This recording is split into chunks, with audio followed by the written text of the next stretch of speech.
Bienvenidos. Hoy vamos a hacer un viaje fascinante por los grandes giros del pensamiento occidental. O sea, vamos a desentrañar cómo se fue construyendo la mente moderna. Esa forma de pensar que, querramos o no, define cómo vemos el mundo hoy en día. Y aquí está la pregunta clave de todo esto. Porque, la historia no es una simple lista de fechas y eventos. Es más como una conversación, ¿no? O mejor, como un péndulo de ideas que ha ido de un extremo a otro por siglos. Y ojo, porque ese vaivén es el que ha definido el mundo en el que vivimos.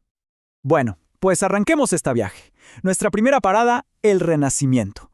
Una época que, literalmente, bajó la mirada del cielo a la tierra y redescubrió algo que parecía olvidado: el increíble poder del individuo. Y el corazón de este movimiento fue el llamado humanismo renacentista. Esto fue de verdad un cambio de chip radical.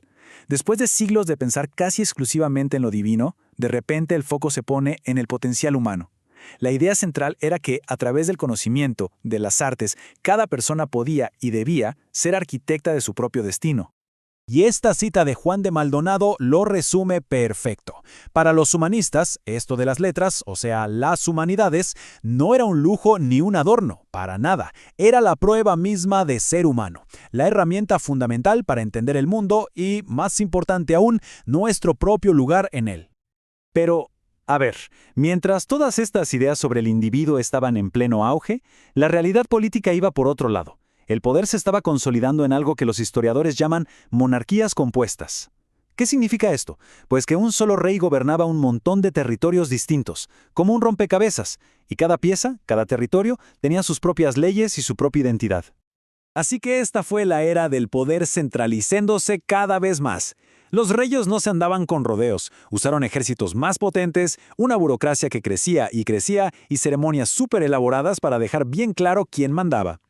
El objetivo era unificar toda esa diversidad de territorios bajo una sola autoridad. Y aquí viene lo interesante, casi una paradoja. Todo este nuevo foco en el individuo trajo también una especie de inseguridad, de ansiedad colectiva, y ese sentimiento fue el caldo de cultivo perfecto para un contramovimiento potentísimo, la era del Barroco. El Barroco fue, en esencia, una respuesta a esa incertidumbre. En un mundo que se sentía caótico y cambiante, la gente necesitaba certezas, necesitaba orden. Si lo pensamos así, el Renacimiento como que soltó al individuo, y el Barroco intentó volver a anclarlo, a sujetarlo a algo mucho más grande, más poderoso, abrumador. Y hubo dos pilares gigantes que sostuvieron toda esta era. Por un lado, la Iglesia de la Contrarreforma, que reafirmó su poder y su doctrina con una fuerza tremenda. Y por el otro, el Estado absoluto, la monarquía, que se esforzó por proyectar una imagen de autoridad total, incuestionable. El objetivo, ya fuera en el arte, la arquitectura o la política, era el mismo: inspirar asombro. La palabra clave era abrumar. Abrumar los sentidos, el espíritu. Usar la grandeza, el drama, el espectáculo para conseguir obediencia, lealtad y fe en un orden que se presentaba como superior, tanto divino como terrenal. Pero, claro, esta era de instituciones todopoderosas no iba a durar para siempre. Pronto se encontraría con un rival a su altura, quizás el más grande de todos, el poder de la razón humana. Y esta frase de Kant, sapere aude, lo resume todo: atrévete a saber. Se convirtió ni más ni menos que en el lema de la Ilustración. Era un llamado a tener valentía intelectual, a poner la razón por encima de todo lo demás. De hecho, el mismo Kant definió la Ilustración como la mayoría de edad de la humanidad. ¿Y qué quería decir con eso? Pues que era el momento de dejar de ser como niños que aceptan todo lo que les dicen, ya sea la tradición o la autoridad, y empezar a pensar por cuenta propia usando la herramienta más poderosa, la razón y la ciencia. Aquí el objetivo cambia por completo. Ya no se trataba de evangelizar, de convencer de una fe. Ahora la meta era emancipar. La gran promesa de la Ilustración era que, a través de la educación y la razón, la humanidad podía liberarse de las cadenas de la ignorancia, de la superstición y del poder opresivo. Y como era de esperar, esta apuesta total por la razón universal, por una lógica que a veces parecía fría, provocó otra reacción. El péndulo se fue de nuevo al otro extremo, ahora con un giro dramático hacia adentro, hacia el mundo de los sentimientos. Así es, hablamos del romanticismo. Fue en toda regla una rebelión contra lo que se percibía como los límites de la razón pura. La comparación es clarísima.